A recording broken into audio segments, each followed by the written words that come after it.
Shalom, salam jumpa kembali dalam acara pesan singkat pada hari ini. Beberapa saat yang lalu kita sama-sama sudah memperingati hari Jumat Agung dan hari Paskah, hari kematian Tuhan Yesus di kayu salib dan hari kebangkitan Tuhan Yesus. Kedua hal itu perlu kita peringati selain memperingati hari Natal. Karena tanpa kedua hal itu, tanpa Jumat Agung dan tanpa Paskah, maka kelahiran Yesus Kristus sebagai juru selamat tidak ada artinya.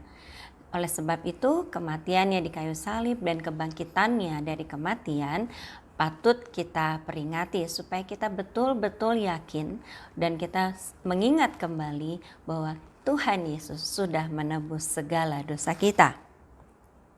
Sesudah Tuhan Yesus bangkit, ia menjumpai murid-muridnya dalam satu ruang tertutup dengan pintu-pintu yang terkunci. Pada saat itu, keadaan murid-muridnya sangat ketakutan karena mereka ditinggal oleh gurunya, ditinggal mati di kayu salib, dan mereka takut terhadap bangsa Yahudi.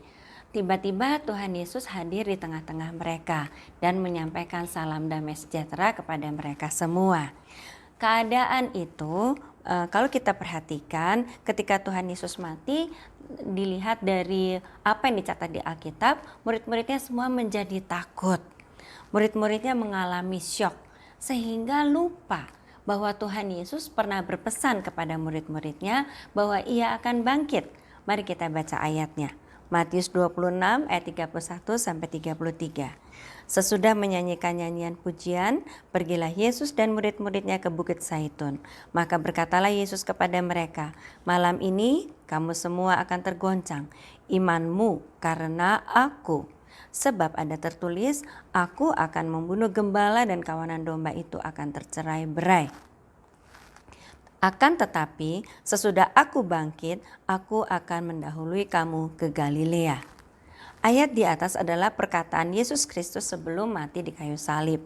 Pada waktu itu Petrus yang belum mengalami betapa menakutkannya suasana prosesi kematian Tuhan Yesus di kayu salib merasa imannya tidak akan tergoncang. Tetapi kenyataannya memang pada saat Tuhan Yesus disalib, sebelum disalib pada saat ditangkap saja murid-muridnya sudah tercerai-berai. Nah, kebangkitan Tuhan Yesus dan kehadiran di tengah-tengah mereka itu membuktikan bahwa perkataan Yesus sebelum kematiannya itu ya dan amin. Kebangkitannya membawa sukacita yang begitu luar biasa. Kemudian mereka semua melihat atau Tuhan Yesus menunjukkan bukti-bukti bahwa dialah Tuhan Yesus. Tuhan Yesus menunjukkan tangannya yang berlubang paku. Tuhan Yesus menunjukkan lambungnya. Dan Tuhan Yesus menunjukkan bahwa dia betul-betul Yesus Kristus yang mati di kayu salib dan kemudian bangkit. Bukan cuman itu saudara, Tuhan Yesus ternyata memang bangkit dengan memberikan satu hal yang untuk kebaikan manusia. Kita mau baca dari Yohanes 20 ayat 21 sampai 22.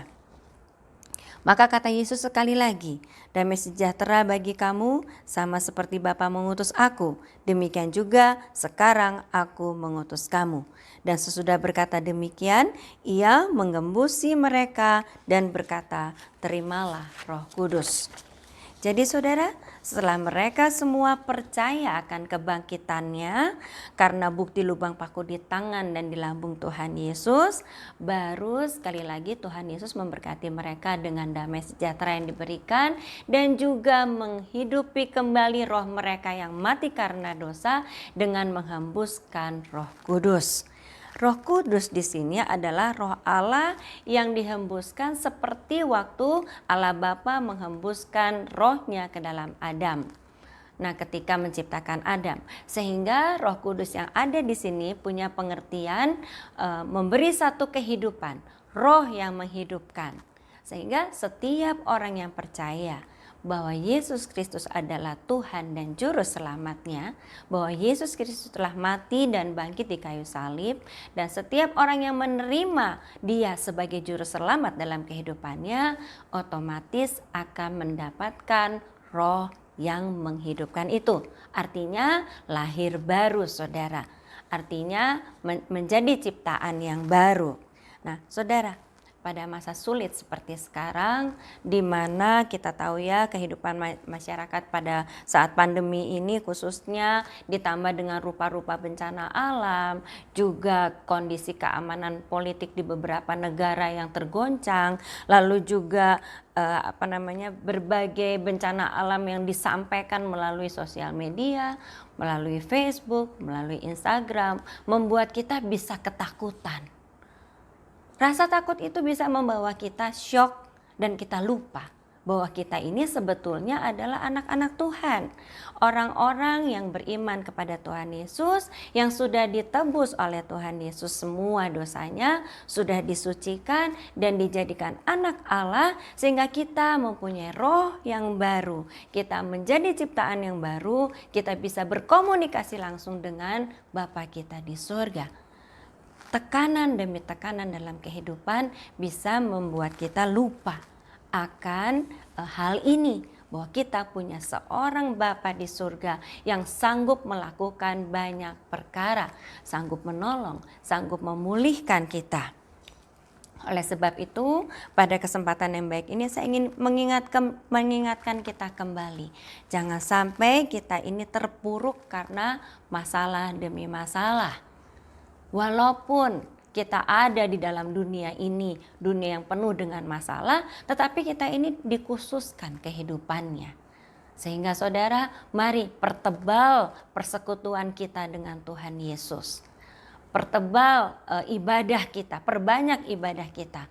Kita mau memperkuat iman kita dengan mengikuti ibadah raya, ibadah renungan puasa, kemudian ibadah atau pesan singkat seperti sekarang, dan juga kita mau rajin belajar atau baca Alkitab. Sehingga kita tahu persis bahwa firman Tuhan itu ya dan amin, sehingga kita tahu persis bahwa kita punya harapan yang pasti. Kita punya penolong, kita punya pemberi janji yang pasti, kita punya penjaga yang setia. Itu saja saudara, jangan lupa, jangan sampai kita terpuruk. Kita mau terus beriman kepada Tuhan Yesus dan kuat di dalam Dia. Puji Tuhan, amin.